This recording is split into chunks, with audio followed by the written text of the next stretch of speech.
But I say unto you, I will not drink henceforth of this fruit of the vine, until that day when I drink it new with you in my Father's kingdom.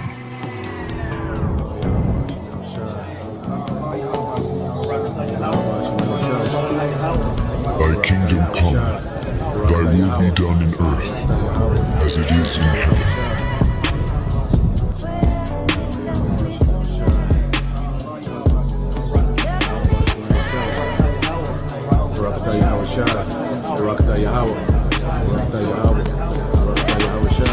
We're living in a time we're gonna meet Yahweh Shai. You're gonna meet him face to face, which is proof also that we have to be changed. We can't meet the Lord like this. He's gonna change you, he's gonna crown you, and he's gonna toast with you. Sometimes when Akim are among each other, we'll do little small toasts. Brothers may be like La Yasharala, holding up cups. But imagine the Lord himself hosting it, man. And we join in. And I was reading something else, and pretty much they said in order to have what they call a loyal toast, you will use wine. That's the beverage of choice. And once again, our Lord, he's coming back. And we're going to see him with all that power, man. But he's going to extend that power to you.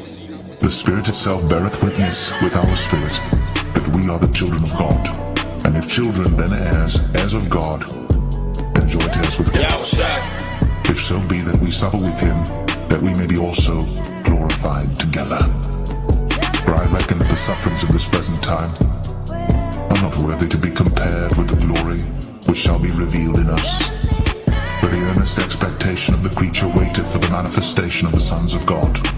For the creature was made subject to vanity, not willingly, but by reason of him who hath subjected the same, in hope, because the creature itself also shall be delivered from the bondage of corruption into the glorious liberty of the children of God.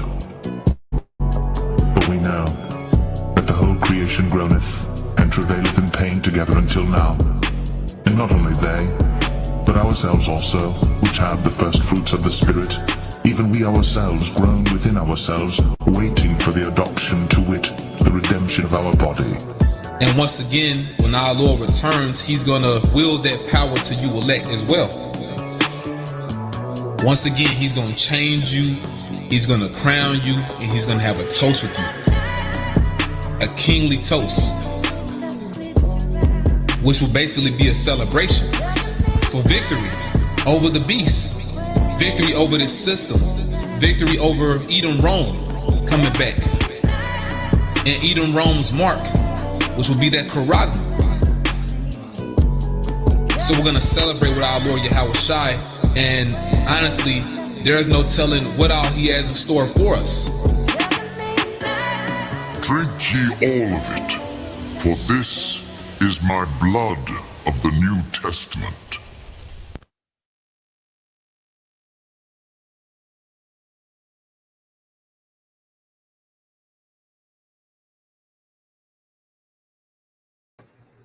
You still on mute, bro.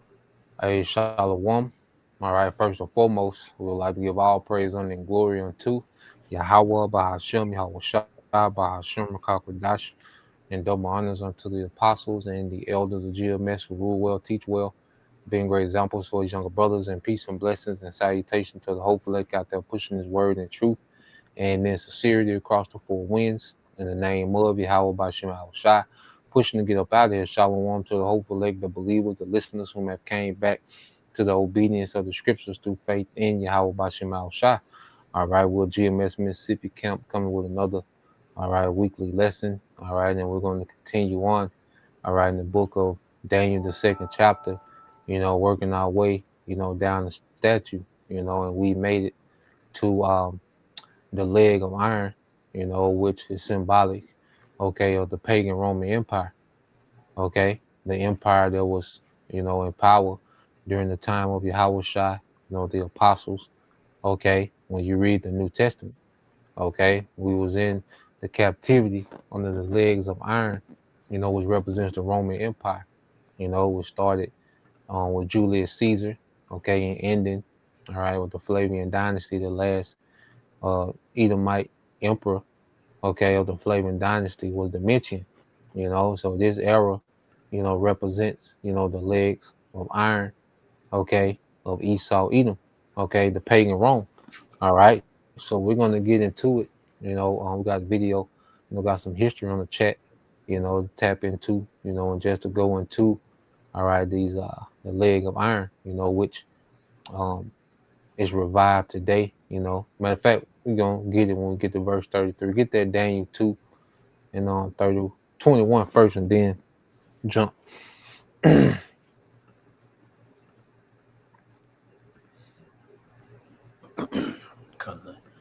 This is Daniel chapter 2 and verse 21. Can you hear me good, bro?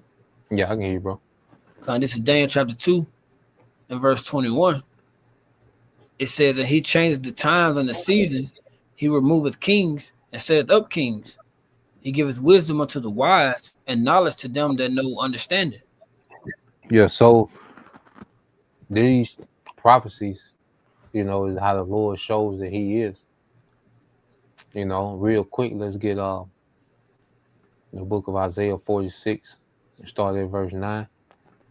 You know, so when we go into prophecy, okay, and the Lord, all right, gives the vision to the prophets, okay, or he gives, all right, the prophecy through the angels to give to the prophets, okay.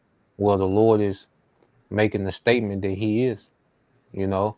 This is how the Lord shows that he is, by stating, okay, the future before it happens, and then causing, all right, that future, okay, to become the present, okay. So when you go into Daniel, all right, the Lord made a major statement by prophesying these kingdoms that will come and that will fall, okay. But you got it, bro. Come. This is Isaiah chapter 46 and verse 9. It says, remember the former things of old, for I am the most high, and there is none else. I am the most high, and there is none like me. Go ahead. Verse 10, declaring the end from the beginning and from the ancient times, the things that are not yet done. Yep. Saying, So go ahead. yeah, so the Lord from the beginning declared the end, you know, and that's how he flexes to show that he is. All right, because he declared these things from ancient time, and now we've just been seeing these things happen. All right, and not only have they happening, but they're happening how he said they will happen. Go ahead. Come. It says, saying, my counsel shall stand, and I will do all my pleasure. Yep. So the Lord's counsel is standing. What we seeing happening, man. You know, the reality that we exist in is all within the counsel of Yahweh Bashim Al Shah. There's nothing that's happening outside that counsel. You know, so the things that we see happening today, you know, America, you know, being this superpower in the earth, okay, having this tension with Russia, you know, Russia and Iran, you know, China, Turkey, having these alliances, the small hats doing what they're doing, you know, the fact that they're in the land, you know, claiming to be us, man, that's all the counsel of the Lord, you know. So when we look into this book, okay, this is a living book, all right, and everything is in existence is subjugated to what's written in this book. Nothing is operating outside the will of Yahweh Bashim Al Shai, which can be explained, you know, through the book. Okay, so let's go back to Daniel 2 and jump to 31. This is Daniel chapter 2, starting at verse 31. It says, the old king saw us and beheld a great image. This great image, whose brightness was excellent, stood before thee, and the form thereof was terrible. Mm-hmm.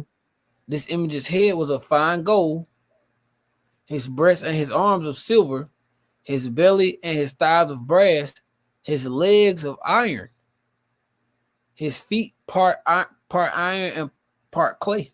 Yeah, so the image, you know, going back into it, just a quick rundown, quick review, you know, his head, all right, was a fine gold, the Assyrian Babylonian Empire, okay, his breasts and his arms of silver, the Medo-Persian Empire, his belly and his thighs of brass, all right, the Greek Empire, and his legs of iron, all right, the Roman Empire, you know, and that was the order that these nations will come into power, okay, exactly according to this statue. And Daniel has this dream, okay, when he was in the head of this statue, man, the Babylonian, you know, empire, okay. So he prophesied the rest of these empires that will come into power, okay. This was the statue, the vision that was given to Nebuchadnezzar, and Daniel was interpreting it, okay.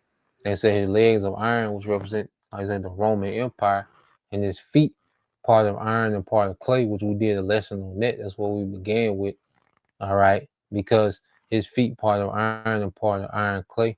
His feet part of iron and part of clay, all right, represents this beast system of the day, America, NATO, and EU, which what is the legs of iron revived in the earth, okay, is the America, NATO, and the EU, you see?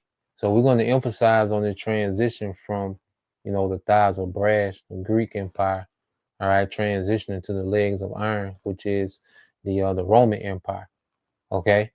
So let's we go ahead and get that video, and then I'll say we'll get some history, all right, from chat, you know, to go into this. You got it, bro.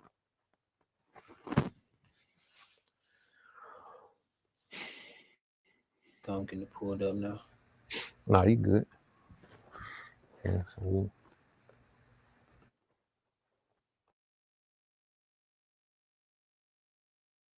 Ancient Greece was a cultural, political, and economic center that influenced the development of Western civilization for centuries. Despite their military strength and national pride, the ancient Greeks never formed a unified kingdom, preferring the independence of their many city-states, each ruled by an autonomous king. This disunity among the ancient Greeks sparked internal wars that weakened Greek society at the time. This allowed for the invasion of the emerging Roman Empire. Roman expansion into Greece began in 215 BC, when they established an alliance with the city-state of Philip V of Macedon. This was an answer to the success of the Carthaginian general Hannibal Barca's conquest in the Iberian Peninsula and Italy. The alliance between Macedonia and Rome was broken by distrust between the two powers. In 197 BC, the Romans defeated Philip V's army at the Battle of Cynocephalae, consolidating their control over Macedonia and further expanding their influence in Greece. The Romans won thanks to the superiority of an innovative battle tactic called manipulo. The goal was to divide the army into small groups called manipules, which could proceed independently of each other.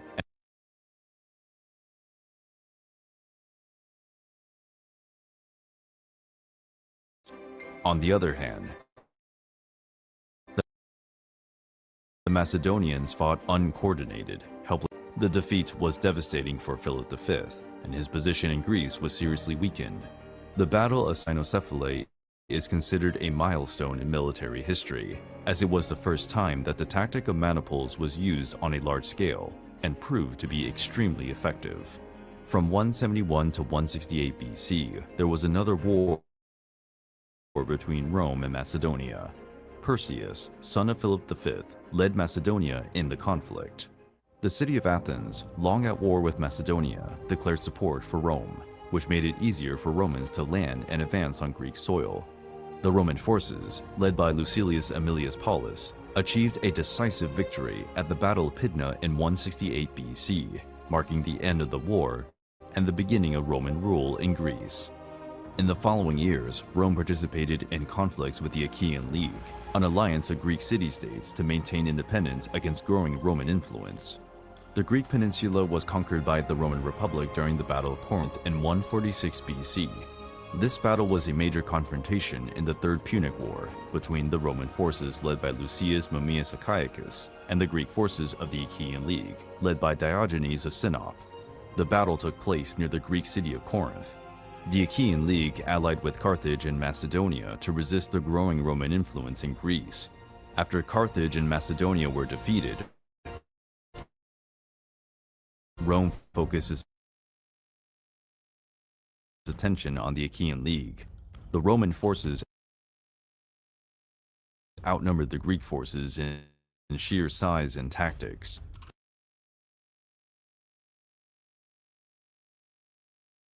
The battle resulted in a decisive victory for Rome.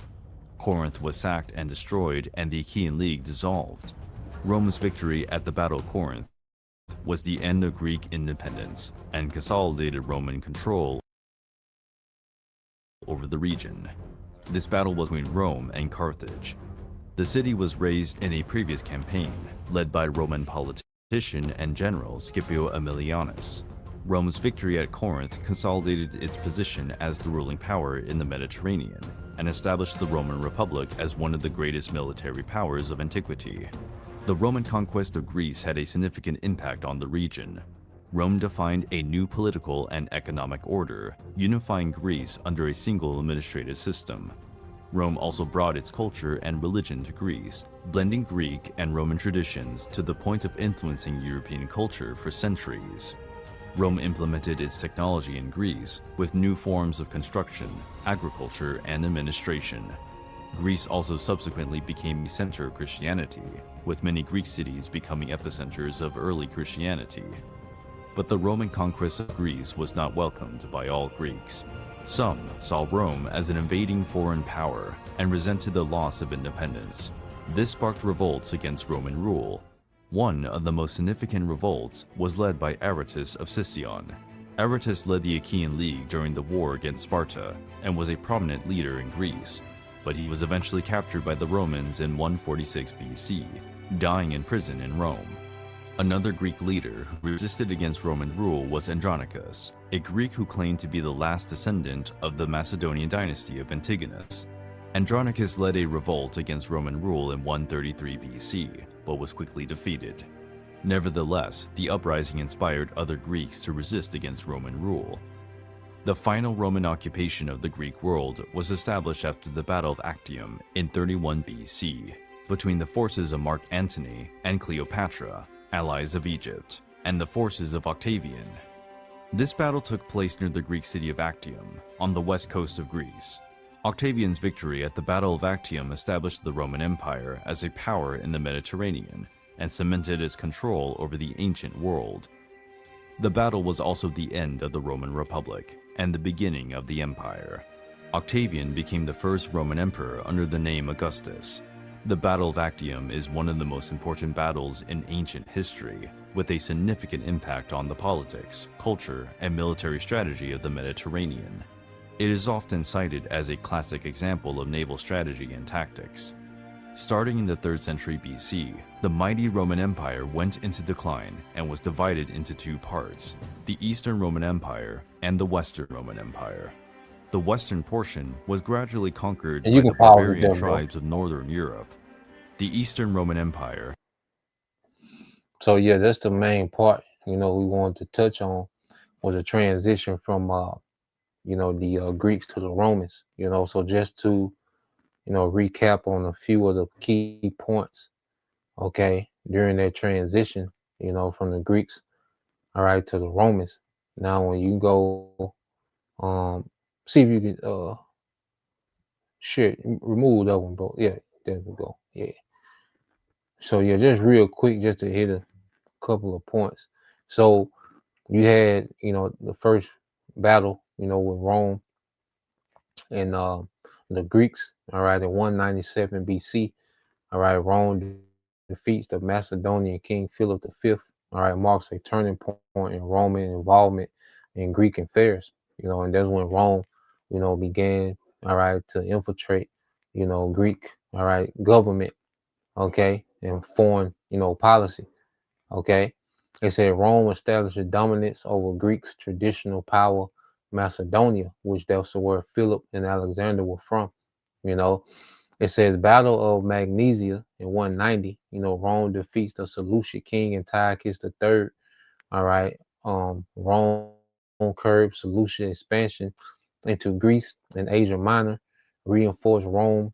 All right, protector status over Greek states. Okay, so now what we're seeing, from 197 on down, is Rome will begin, to win a series of battles, all right, against these different Greek, city states, all right, and began to dominate, all right, the remainder of the Greek Empire, because at this time it was mainly the Seleucid Empire and the Ptolemaic Empire that was still relevant, from the time of Alexander. All right, then you had the Battle of Pydna in 168 BC. Rome defeats the Macedonian king Perseus, ends the Antigone dynasty. All right, Macedon becomes a province of Rome in 148 BCE. And it goes down.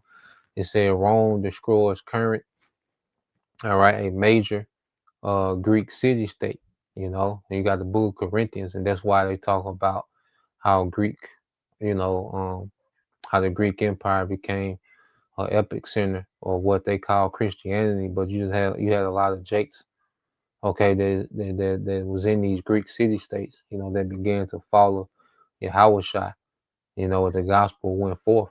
Apostle Paul went to these different, all right, and that's why the scriptures say there's neither Jew nor Greek, all throughout the scriptures. Was we went into that the last lesson we went into, but it said marks the effective end of the Greek political independence. Same year, the destruction of Carthage, Rome asserted dominance over the Mediterranean. See, prophecy was with Rome, because 146 was a major year because Carthage was a superpower in the Mediterranean. Okay, and you had Corinth, was a major port and trade epic center of the of Greek, all right, of Greece. So you had Rome, take both of them down. Okay, which we're going to get into with prophecy, man.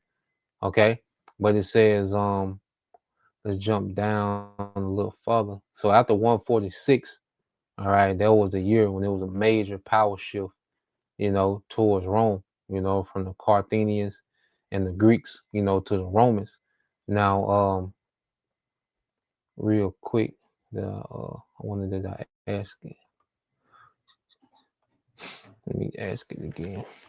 So you had this term called the Greco-Roman Empire, so just to go into that, because you hear brothers say that, the Greco-Roman Empire, so just to bring up that term, it says, what is the meaning behind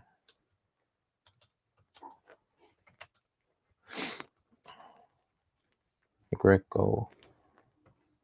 Because this is what Esau has revived in the earth today, is this beast system. Let's see. I thought I had it pulled up. All right, so when you go into what is the meaning behind the Greco-Roman Empire, all right, just real quick, hit a couple points. It says the Greco, all right, equals Greek plus Roman, all right, Greco-Roman. So just real quick, it said the term Greco-Roman combines Greek, Hellenic, cultural elements, philosophy, art, science, literature, and democracy. All right.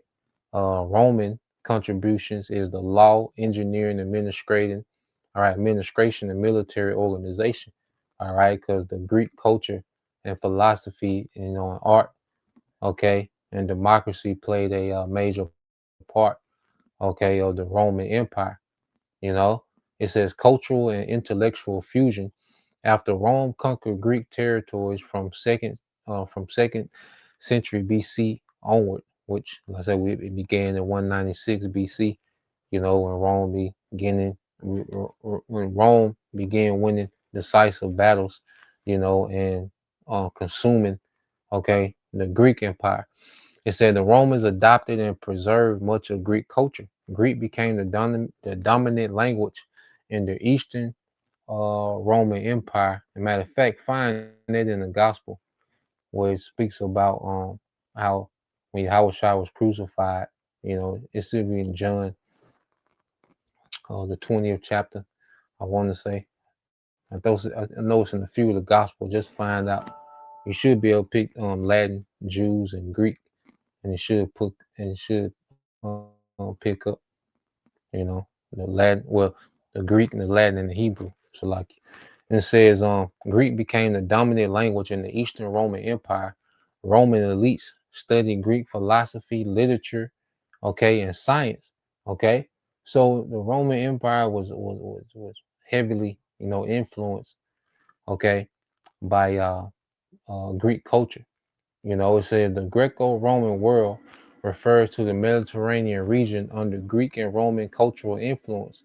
This includes language, all right, Greek in the east, Latin in the west, religion, shared gods with different names, architecture, columns, temples, amphitheaters, education and philosophy, Plato, Aristotle, Stoicism, with Jake, was the main philosophers, okay, of the Greco-Roman Empire.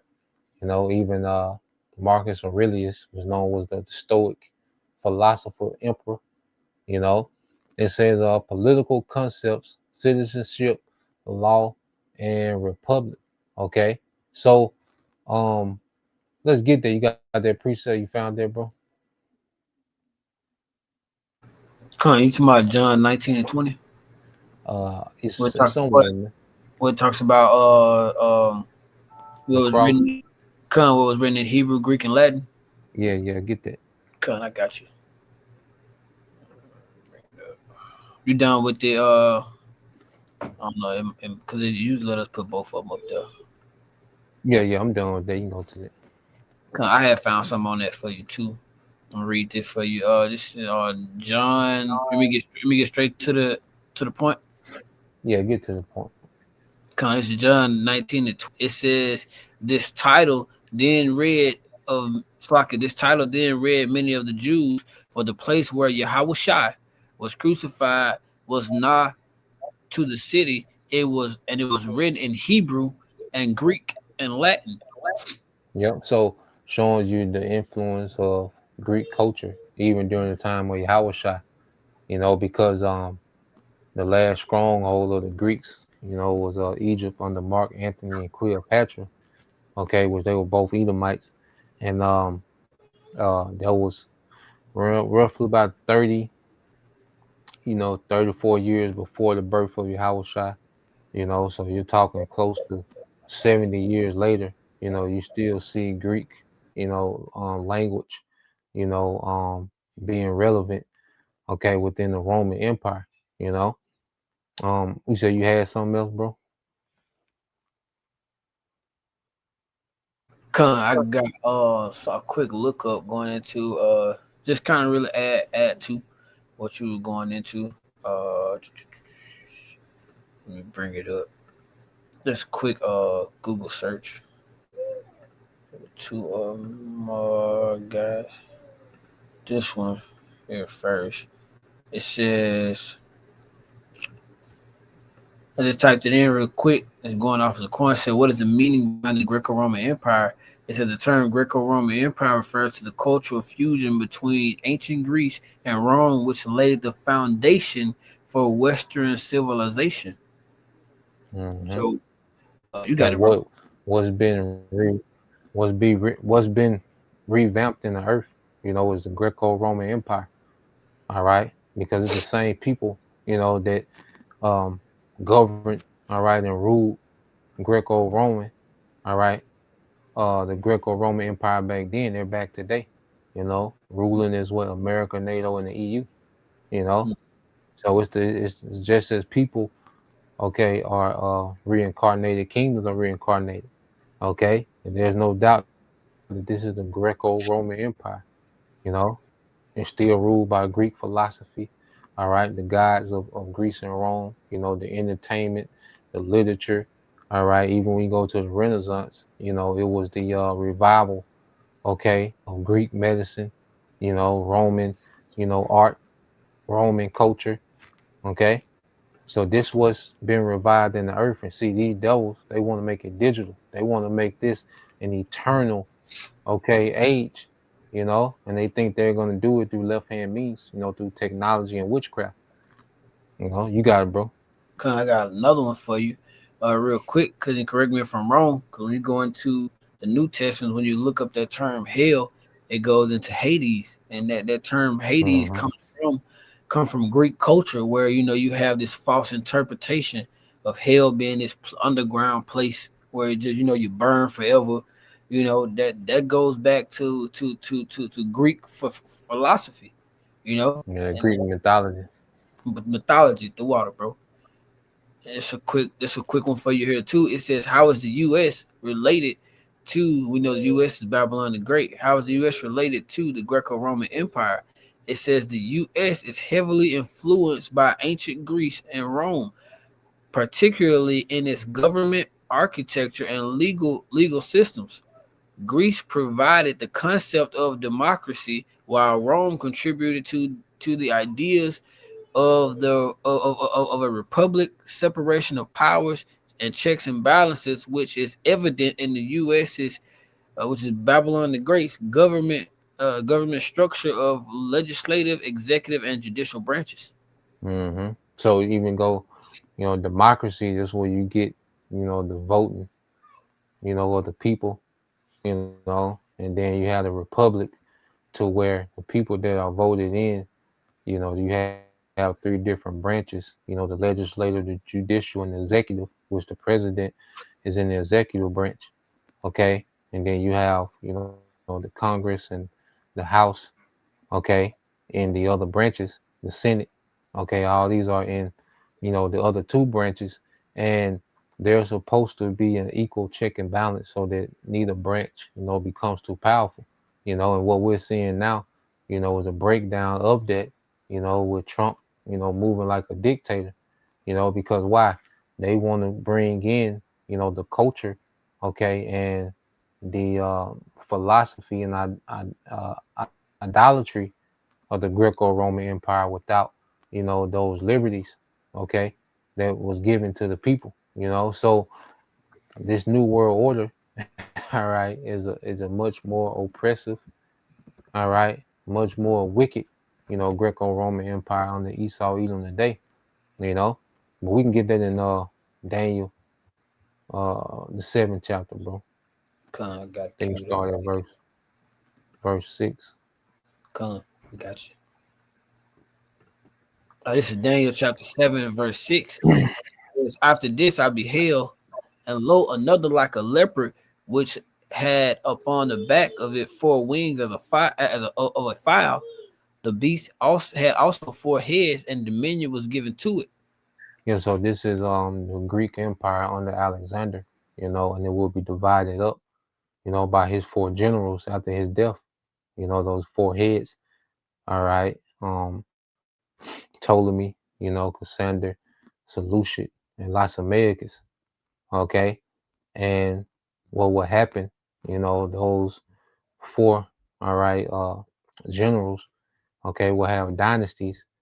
Okay. But during that time of those four, dynasties, you will have the Roman Empire, okay, that will begin to emerge, all right, and begin to consume, all right, the Greek Empire, okay, once we just went into their history. Now, read verse 7. Coming back into it, verse 7, it says, after this I saw in the night's vision, and behold, a fourth beast, dreadful and terrible, and strong exceedingly, and it had great iron teeth.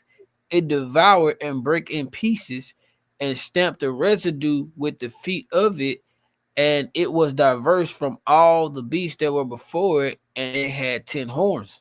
Yeah, so this fourth beast, okay, is the Roman Empire.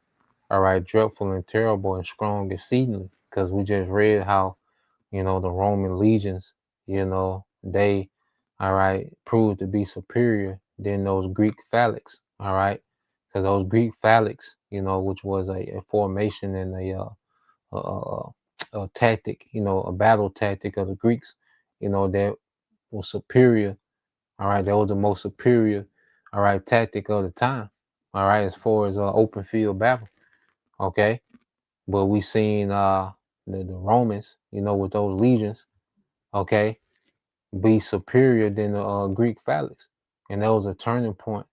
All right, the power, okay, being transferred from, the Greeks to the Romans.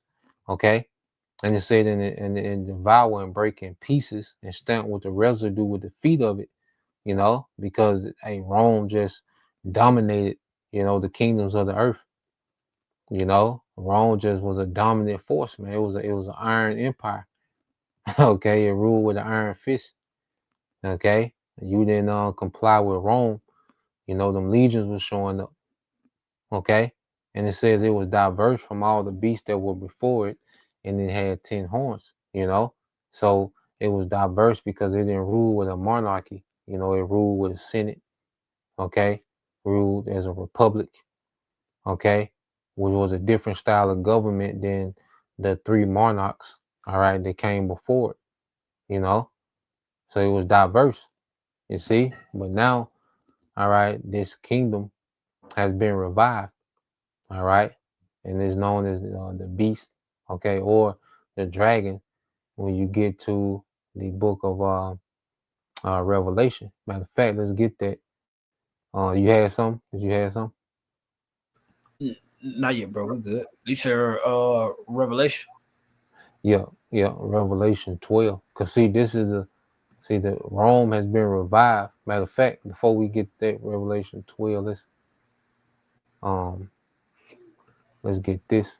Okay, and then we're gonna You got some? let's get Romans 13. All right, and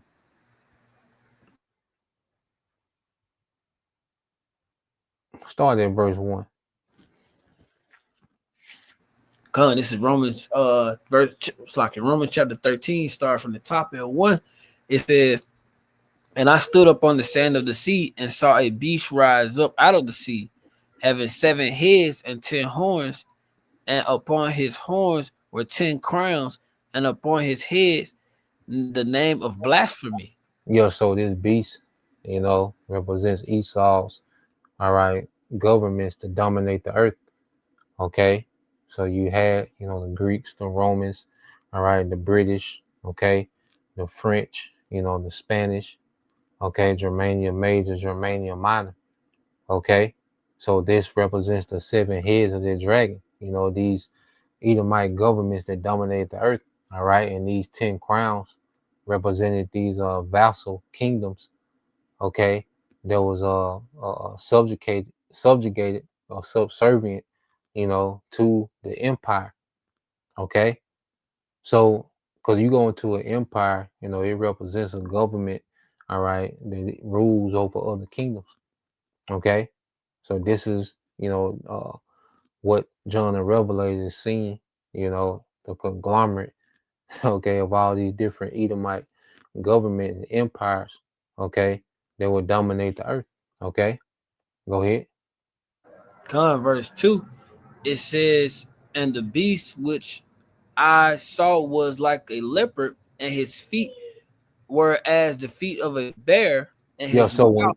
Go ahead. when it says like to a leopard, you know, which goes into the Greeks, Alexander, you know, so this represents the beginning, okay, of Esau's dominance in the earth, you know, because under the Greek Empire, this is when Edom, you know, became a superpower over other governments, okay. And then say his feet was like the feet of a bear, which represents Russia because Russia is an Edomite, all right, government. It's not a part of the beast. It's not part of the dragon, okay, but it's an Edomite government, which is going to be the end of this man, okay. This war with Russia, this is going to be the end. That's why his feet is likened to a bear, okay, because it represents the end of this devil, all right, this war with Russia. Go ahead. Con, read on. It says, and his mouth as the mouth of a lion, and the dragon gave him his power and his seat and great authority. Yep. So the mouth of the lion, you know, going into London, you know, which represents, all right, the banks, okay, because the banks are the mouthpiece, okay, of this man's power structure, you know, because it's the elites, okay, that are really, you know, the kings, you know, behind the veil, okay, of this Edomite government that dominates the earth, man, this beast system, okay. And it says, and the dragon gave him his power and his seat and great authority. Yeah, that's the Roman Empire. Okay, so the authority that these devils, all right, have today, you know, is the authority that the Roman Empire had in the earth in his prime, in his heyday, in his golden age. Okay, where it was able to interfere, you know, with the affairs of all the governments of the world, you know, and they dominated the earth militarily, man, you know, and economically. You see, so these Edomites, you know, they, you know, inherited their power, you know, from the ancient, you know, Roman Empire. Okay, we read verse 3. Verse 3, and it says, and I saw one of his heads as it were wounded to death, Yep. and his deadly wound was healed, Yep. and all the world wondered after the beast. Yeah, so one of his heads was the Roman Empire, you know, and that was the fall of the Western Roman Empire. Okay, which that was the last, you know, residue of Esau's authority. All right, under Rome. Okay, because Jake, you know, had rose up, you know, and Jake had begun to dominate, all right, the Roman Empire as a dimension, all right, in the 96 AD, you know, Jake had began to be prominent, okay, and eventually Esau was completely pushed out, okay, so he was wounded, his kingdom was wounded, all right, but it was healed, okay, as the what? As NATO, America, and the EU. You know, and it began to heal during the time of the Renaissance. All right, when these what you had at time of European colonization, because Europe, you look at the EU, you know, it's pretty much the same territory of ancient Rome. Okay, but you will have a little horn that will come out, all right, of these governments of Europe, which will be America. All right, the horde that rided the beast. Okay, so this wound of ancient Rome has been healed. All right, but it's only been healed, all right, for the Lord to throw down. Matter of fact, let's get that Malachi 1 and 4. Let's get in the NLT, and then we'll end it with the Revelation 12 and 7. Baba Kashah. Come on, I got you. You say NLT? Yeah, let's get that Malachi 1 and 4 in the NLT.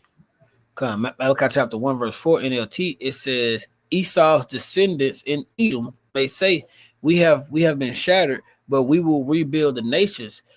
But the Lord Yahweh Shema Shai of heaven's armies replies, they may try to rebuild, but I will demolish them again. Their country, go ahead. Nah, you got it. Their country will be known as the land of wickedness, and their people will be called the people of whom the Lord Yahweh Shema Shai is forever angry. Yo, so going back into Malachi 1 and 4, Esau's descendants, okay, because it was Esau, all right, that ruled the Roman Empire, man. Okay, during the time of the apostles. Okay, during the time of Yahushua, that was Esau that was in power. Okay, so Esau's descendants, okay, and those same Edomites of Rome, that's why you have what Nero back in office today. Okay, so we have been shattered, but we will rebuild the ruins. Okay, so they were shattered, all right, during the fall of Western Rome. Okay, but they've been allowed to rebuild the ruins, okay, during the Renaissance period. You see, but the Lord of Heaven armies replied, they may try to rebuild, but I will demolish them again. So now we're in the time where the Lord is going to demolish them again. Okay, and as they're attempting to double down, all right, through technology, you know, and tightening down on their power, on their grip of the earth, well, the Lord's in the midst of throwing down, and that's why he has raised up the prophets, okay, to proclaim, okay, that the Lord's getting ready to throw down again, and this time it's for good, okay, and their country will be known as the land of wickedness, and their people will be called the people whom the Lord is angry forever, man, and the Lord is going to show their anger through war, okay, and that's why we're going to get, you know, Revelation 12 and 7, you know, this is the end, all right, that dragon has been revived in the earth, okay, but this is the end of it, okay, So yeah, let's get that Revelation 12 and 7, bro. Con. Revelations 12. God, this is Revelation 12, verse 7. You want NLT or KJV? You get the KJV. Yeah, that's cool. Revelation 12, verse 7, KJV, it says, and there was war in heaven. Michael and his angels fought against the dragon, and the dragon fought and his angels. Yeah, so this is the war in the atmosphere. You know, when you're speaking of the heaven in this context, you're talking about the Shemayim. You know, when you go and look up, okay, the atmosphere, you see the stars, you know, the sun, the celestial beings. Well, this is where this war is going to take place. You know, that's why everyone is going to be able to see, okay, this war in the heavens, okay, between Yahweh Shai, all right, and the heavenly hosts, okay, and these heathens beginning with Esau and Edom. Esau, Edom at the forefront, okay, NATO, America, EU, okay, they're going to be at the forefront of this war, all right, so this is their clash, all right, between Yahweh Shai, all right, and the militaries of this world, beginning with Esau. Okay, go ahead. Verse 8, it says, and prevailed not, neither was their place found anymore in heaven. Yep, neither was their place, all right, their authority, okay, the authority of ancient Rome is going to be stripped. Their militaries are going to be removed, okay, from the Shemayim, the atmosphere. They're going to be obliterated from the atmosphere, man. Okay, and their power, their place, their position in the earth is going to be found no more. Okay, Yahweh Shai is coming to strip this man of all authority and titles, man. All right, and obliterate this man's military, his force. Go ahead. Verse 9, it says, and the great dragon was cast out, that old serpent called the devil and Satan, which deceived the whole world. He was cast out into the earth, and his angels was cast out with him. Mm-hmm. So that's the devil being removed from power. Okay, his militaries, okay, being turned to dust and falling to the earth, you know, by the chariots and Yahweh Shai. Okay, go ahead. Verse 10, it says, and I heard a loud voice saying in heaven, now is come salvation and strength and the kingdom of our power, and the power of his Mashiach. For the accuser of our brethren is cast down, which accused them before our power day and night. Yeah, so that's the ultimate victory, man. You know, because and then this is why I say that ancient serpent, that old serpent, because this is a victory, all right, that's going to reach all the way back from the garden, you know, to when we first fell, you know, under Adam. Okay, so Yahweh Shai is coming, all right, to once and for all, okay, destroy the influence of wickedness out of the earth, man, which began with the serpent, okay, and it's playing out, all right, through Esau in this time, okay. So this is our great victory that we got coming. You see? So this Greco-Roman Empire, you know, will be revived in the earth, you know, right before the coming of Yahweh Shai. All right, and this is where we stand according to prophecy, you know. So that was the point, you know, Lord will, you know, you brothers, all right, and you sisters edified once again. We want to give all praise and glory unto Yahweh, Bahashem, Yahweh Shai, Bahashem Rakakwadash, and double honors unto the apostles and the elders of GMS who rule well, teach well, being great examples to his younger brothers. And peace and blessing salutations to the hopeful elect. Shalom. Shalom.